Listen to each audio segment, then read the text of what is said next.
Yes, my peoples, what's happening? What's going on? Hope everyone's all good and well. Ashctizzy here, and welcome back to my YouTube channel. You know the vibes, you know how we do. Like, comment, share, subscribe, share it to your cousin, share it to your nephew, share it to your niece, share it to your friend, to your grandma, to everybody, man. Let's get this thing global, but let's get straight into it, man. North London, because I saw all the text messages, I saw all the tweets, I saw everything. I saw how strong the Tottenham fans are talking. I even got voice notes. I thought to out a couple man today, but I won't. Yeah, I got the voice notes. Your midfield looks weak. Thomas Partey's not gonna do nothing. Jorginho's not gonna do nothing. You don't let two uncles come to your ground and dump, block your toilet and leave. You let two uncles come to your ground, take a dump, block the toilet, and leave. And told you, clean up. Clean up. Maddison, I saw you doing bare interviews. I saw all the interviews. You was talking like a policeman. You was doing chatty here, chatty there, chatty everywhere. Do you know how much it means to us? Do you know how much you was missing today? MIA, missing. Maddison's a bottle job, man. I say it to all my Tottenham friends all the time. Maddison's a good player, but when the going gets tough, he's nowhere to be seen, man. He's nowhere to be seen. Just to let you guys know, the weather's changed rapidly. You'll hear it more, and I'll speak more about it on the show. Not that there's anything for me to get into, but the reason why I'm sounding a bit funny and I'm a bit not slow, but I'm a bit jittery is because I'm quite ill. But you know how it goes with this football podcasting thing now, man. There's no days off. Even if you're ill and you're curled up, you got to turn up. Do you know what I mean? So, yeah, I'm not feeling great. My eyes are puffy. My nose is blocked. I got a sore throat, but we still turn up, man. And there was no way I was gonna miss an episode. Arsenal v Tottenham, man. Win, lose or draw, I would have turned up. But the fact that we won makes it even sweeter, man.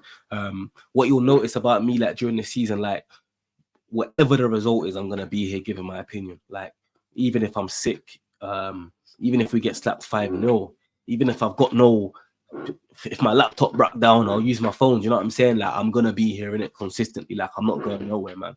But boom, enough about that. Let's get into the performances, man.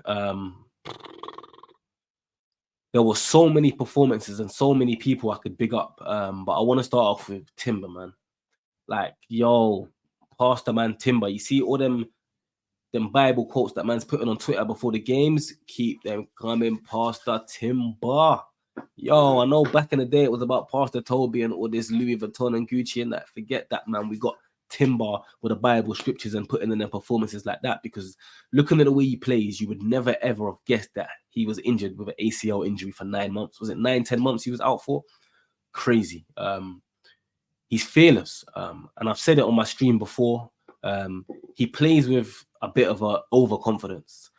I don't know if you can have overconfidence in football, but he kind of like, he's, as a fan, like he kind of worries me at the back. Like, not worries me in a bad way, but I always feel like, yo, pass the ball.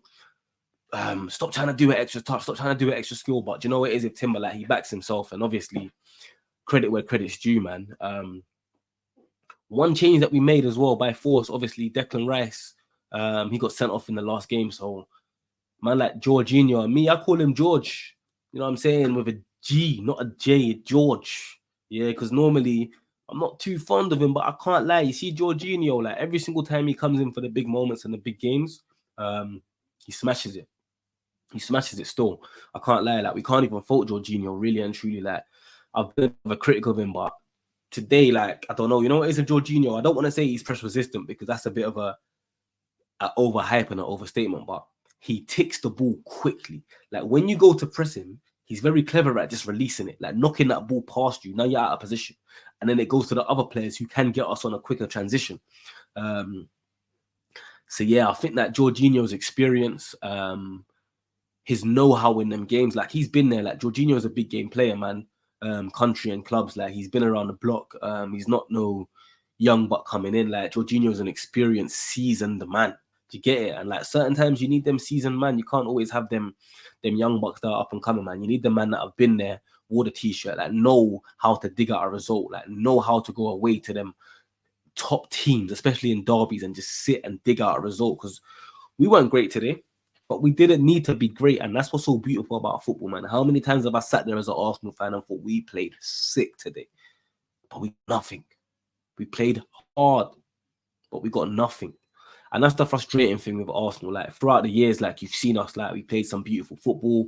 All the pundits always say Arsenal play this football, Arsenal play that, but they're not resilient. They're not clinical. They've got inexperience. The performance is immature, as Gary Neville would love to say. But over the last few years, especially with Arteta, man, like it's a whole different dynamic at Arsenal, man. Like the maturity, the level of performance, the consistency, the unity, like as an Arsenal fan, man, it's sweet times, man, and it's just a shame that we're facing 115 charges.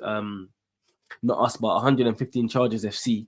That I don't want to say slowing us down, but do you know what I mean? Like, yeah, like, I don't want to sound like you know what I mean? I don't want to go off topic and talk about Man City's 115 charges, but if you know, you know, man. It's a bit of a, like I said, in any other season against any other team, we get the credit that we deserve. But because we're coming up against like such a monster in Pep and such a monster in Haaland and such a monster in City and such a monster in them 115 points, it's peak. It's peak still. So we can only do what we can do, man. And obviously Arteta signed a new 3-year deal. I personally believe like he signed that 3-year deal with the intention of saying that I am gonna win a league in the next 3 years, minimum once. And if I don't, then I walk. And I'm cool with that, man. A lot of some Arsenal fans are very flip floppy. Like one day they're Arteta in, one day they're Arteta out. Me, I've always been Arteta in. The progression that we've made. I don't see who we're going to get in to even replace that or replicate that. Like, it doesn't really make sense just chopping Arteta. Like, for what? To start this whole process again? Just for someone to bring in a big name to get the fans excited, to be quiet for 6 months, for the results to go. You know what I mean? These players are playing for Mikel, you know? And that's what, like, a lot of people don't understand. Like, you can have a great manager, but if the players are not playing for you, it's irrelevant. Is super duper irrelevant. And these players are willing to die for Arteta on the pitch. And you can see that, like, it shows. It doesn't matter if you're starting, if you're coming on for half an hour, if you're coming on for 10 minutes, like anybody that is stepping on that pitch with Arsenal, he's made it apparent that you're fighting for the badge. Do you know what, like, it feels like to wear this badge? Do you know, like, the pressure that you have? Like, he's made it very apparent. And, like, I love that with Arteta, man. He's very passionate. I think, like, it's very easy for other fans to sit there and say, like, but what has he won? All of this progression, but you've won nothing. Like, you've got to say that with context. Like, the progression that we've made away from home, like our last 11 games away from home, we've won 10, drew 1, lost none, gone behind none. Like, that is a crazy stat. Like, that's crazy defending. That's crazy.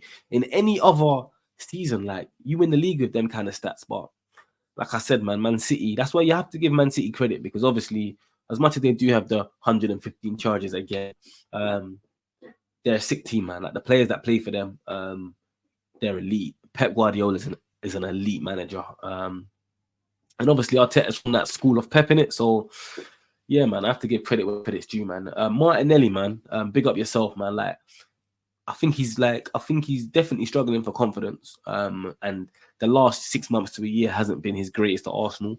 But I think that he knows the fans are behind him. He knows that he's got love at Arsenal, and he knows that he'll find that form back. But what I love about Martinelli is his dog work. Like, he works like a dog. Like, you don't understand it. Like, if you've ever played football at that high level, and you played fullback, and the winger does not stop running. Like, it doesn't matter if he's got end product or not. If he doesn't stop running as a fullback, you know you've been in a game. You know, raw. You know what, my man, I don't want to say he had me on toast, but yeah, I'm panting.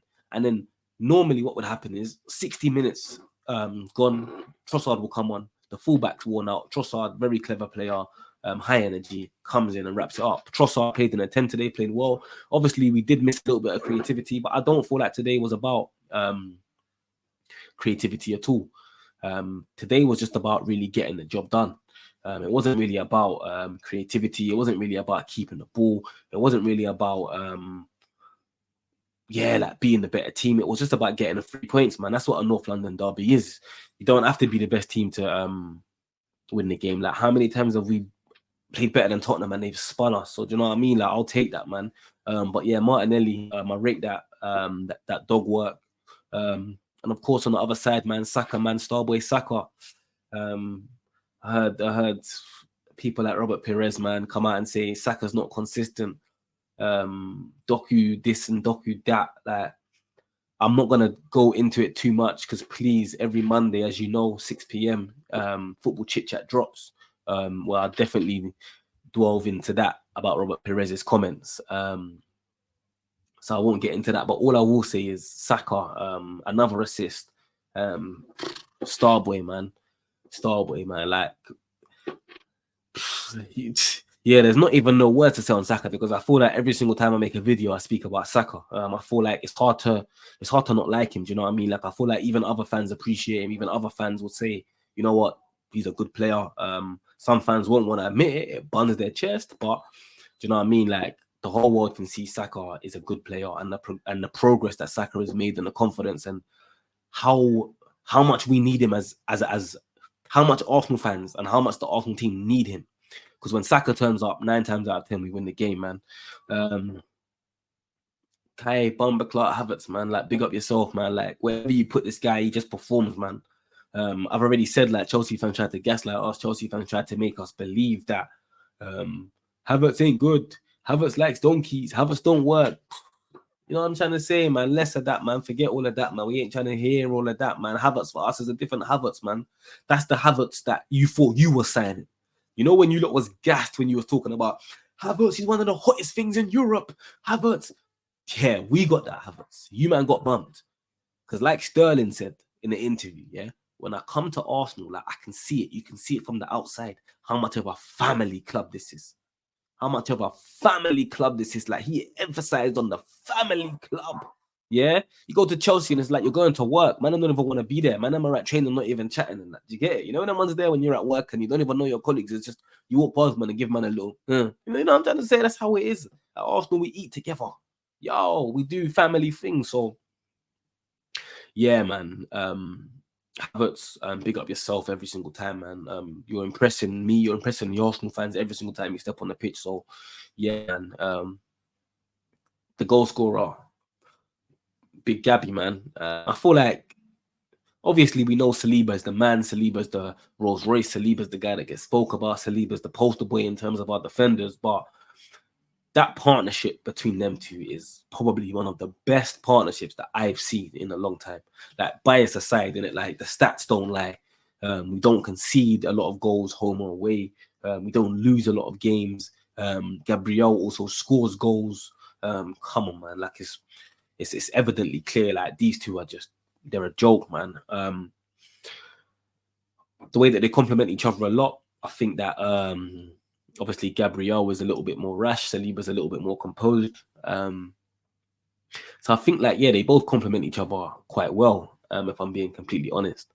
And yeah, man, I feel like as an Arsenal fan, like, we remember them days from like Squalachis and Koscielny's and all them kind of joke, man. I was gonna say Monreal, but Monreal was actually kind of decent, man. But you know what I'm saying? Like, all these joke man defenders that have come through over the years and we've seen ourselves get spun, all these joke man DMs that we've tried to convince ourselves that are good, they're not good. Do you know what I'm trying to say? Like, that's what Chelsea are trying to do now with their players. Like, I get it. Like, I've been there, I've worn that t-shirt, but I dashed that t-shirt away a long time ago. Do you know what I'm trying to say?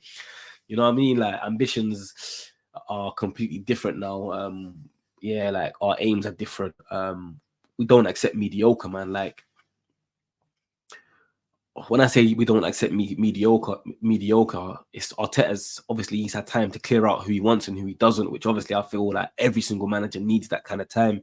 You can't just come into a club and think that within the first year you're going to be able to change everything around and get the staff that you want in and the players that you want in. It takes time in it. So all this talk of a lot of clubs saying, oh, but Arteta's been there for 4 years. Arteta, trust me, you want that. Like, what's all this chopping and changing and starting again? Like, players don't want that. Players want consistency, man. Players want to know, like, all right, cool. The manager's telling me something, and this is the plan for 2-3 years, and my manager's going to be there in 2-3 years. Certain players are hearing managers talking about, yeah, in 2 years, and man's thinking, bro, you're cutting in 5 months. What are you talking about? That's what I'm trying to say. Whereas at Arsenal, we don't have that. Like, it's pretty loved up, man. Yeah, Sterling, good debut, man. I see Sterling running back. Do you know what I mean? Shout out Raheem, my dog. You know what I'm trying to say? But yeah, man. obviously more to come, man. I don't feel like it was. I feel like a lot of people thought he was going to start. Like, a lot of people thought Arteta was just going to slap him in at number 10. But I feel like Arteta trusts the players that he's been working with for time. Like, Arteta trusts him. Like, if he didn't trust you, you're gone. Players that I really like Smith Rowe, like, I'm not saying he didn't trust him, but they're players he's like, you can go. I feel like the players he's got around him now, he trusts him. And he believes that whether Odegaard or Rice is out, if I put in a Jorginho, if I put in a Trossard, they're going to give me what they want. Sorry, they're going to give me what I want, because we train on this every week in, week out. We train for these moments. We train for Odegaard not being there. We train for Rice not being there. We train for Saliba not being there. And that's where I feel like things are different at Arsenal now, man. But yeah, man, Arsenal players, man, you've done me proud today, man. 100%, you've done me proud, man. Yeah, man. Tottenham, who's their bum of the day, man? You know who I'm gonna give their bum of the day to? We're not even doing no match of the day, man. We're gonna do a bum of the day for Tottenham. You ready for it? Drum roll. James Maddison. Bro, you bottle it every single big game, man. Like, you let man like Neil Maupay take the mick out of you, man. Like, you're just like a victim. You're like one of them man that just, I don't know, like, you think you're on smoke, but then smoke comes your way and you just crumble. Like, you know, like them, I was gonna say, you know, like them Southend man, but nothing against the Southend man. I'm just joking. You know what I meant to say though, like in country. You know, I'm trying to say like them man that watch the YouTube and try to replicate that in real life in their end. That's what I'm trying to say. You're on some plastic man ting, blood. Yeah, James Maddison, you're on some plastic man ting still. Like, you don't turn up. You come in interviews, you speak your stuff, you look the part. You come with all of this, but you just don't turn up. Like, you want to play against teams like Fulham at home, when you're dominating possession, when you're allowed to have as much time as you want on the ball, when you're allowed to dictate play, when you're allowed to control the game. You see when man stick it on you and say, what's good? But you're not on smoke. You're not on smoke. You're not on numb. You just crumble, and then you got hooked. Like, you know what I'm saying? You got hooked, man. Brendan Johnson as well, man. You lot paid big piece for my man. Like, what is this? Like, he looks like a Sunday League player. Like, honestly, like, it's a joke. I see Jamie O'Hara on Twitter killing him as well. Like, not only was he killing him, he was killing your whole team, but him especially. Like, he is poor. He is poor. Like, I see Tottenham fans getting onto Dominic Solanke as well. Like, I don't think he's that bad. I just think, as like me, I used to play striker, innit? So I feel like as a striker, when you come into a new team, the team needs to adapt to you, and you need to adapt to the team, man. You're making them runs where your old teammates knew where you wanted it. They might have played at a different tempo. There's so many things that it takes for a striker to kind of get used to his new team before he starts banging goals. Unless you're like Haaland, innit? That's a whole nother case, innit? But obviously, elite strikers can hit the ground running, innit? But certain man, it takes some time. But I do think Solanke will be a good player. I think he did cause us a little bit of issues today. I think in the first half, especially the first like half an hour, he was really trying to be physical with Saliba, and Saliba didn't really like it. I think at one point Saliba even tried to grab him back, and Saliba was probably the first guy to get booked out of many. So for him to kind of still keep his head and not get into any rare tear or any silly tackles, class from Saliba. But yeah, man, Tottenham fans, man, don't worry, man. Solanke, you be all right. You be all right. You know, like that. But yeah, Johnson, bum. Maddison, chump. Son, like, ever since Kane's gone, man, ever since Daddy's gone, you gone missing still. Like, you're missing Daddy, innit? Like, son, you're missing him, innit? Like, you're just dead without him. Like, you can't do nothing. Like, you're not performing. You're not turning up. You got the armband. It's like, do you know what I mean? Like, don't get it twisted. Son's been a very good player. Son is an elite player, innit? I'm not gonna get onto him, but I just feel like without Kane, it's like Batman without Robin, innit? You're still effective, but you're not as effective, innit? But yeah, that's it, man. We move, man. We move, literally, man. The last 3 times we've gone to White Hart Pain, we slapped them, and that's it, man. Like, you Tottenham fans need to get used to this, man. Like, you might get the odd draw out of us in it, but that's it, man. We got your number now, man. Same as like them rent boys in West London, them Chelsea fans. We got your number, man. Like, we call you any single time we want, and then we just hang up as soon as you say hello. Shut up, boom, phone down. You know, like that. It gets like that. Yeah, that's what we do. We say, yo, ding, ding, ding, ding, ding. You're like, hello, shut up. It gets like that. You know, like that. Yeah. that's it, man. But yeah, man, like I said, Tottenham fans, I saw what you lot were saying on Twitter.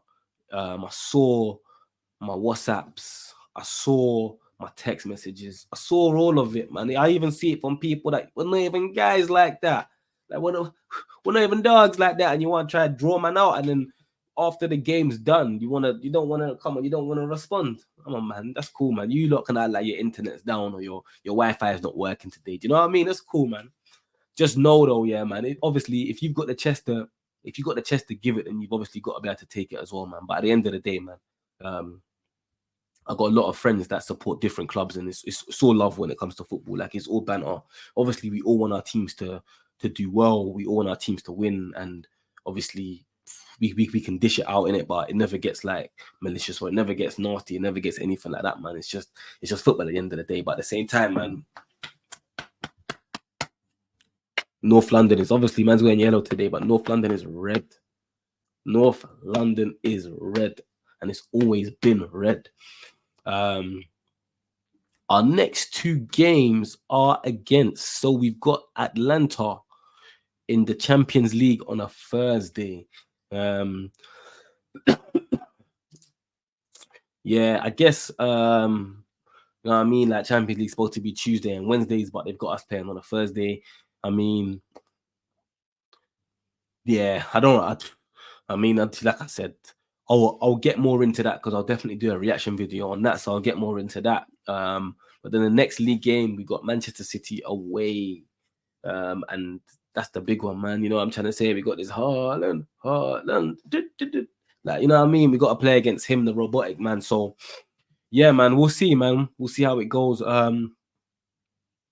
I'm gonna say I'm much more confident after today's game. After watching the boys today, like, I'm a lot more confident. I don't really feel like we have to get a win against Manchester City, but I feel like if we get something, I feel like what it will do to our mental state will be such a positive. Like, I feel like we'll really believe that we can push on. We'll believe, like, 4 or 5 games in, we've gone to Tottenham away, we've won. We've gone to City away and we've drew or we've won. And then we don't have to go to them grounds no more. They've got to come to us. And they'll have to come to us at a time where we should be up there pushing and thinking about last season and thinking, yo, how much do we want this? Like, it's not, do you know what I mean? Like, we've got to be having that mentality, man. And I definitely believe that as a fan base and as a club and as a whole, we've definitely got that mentality. So yeah, man. That's it, man. North London is red. You know how it goes, man. Like I said, watch out for the show. Football Chit Chat Show episode 2 should be landing. So that will probably land after this. So just look out for that. That's every Mondays, 6 p.m. they drop. Sick cast, same cast as last time, but yeah, different topics. And obviously, Arsenal v Atlanta and Arsenal v Manchester City. I'll be back for that one. But yeah, man, if you haven't already, like I've said, like, comment, share, subscribe, all of that, man. Love, man. I'll catch you in a bit. Peace.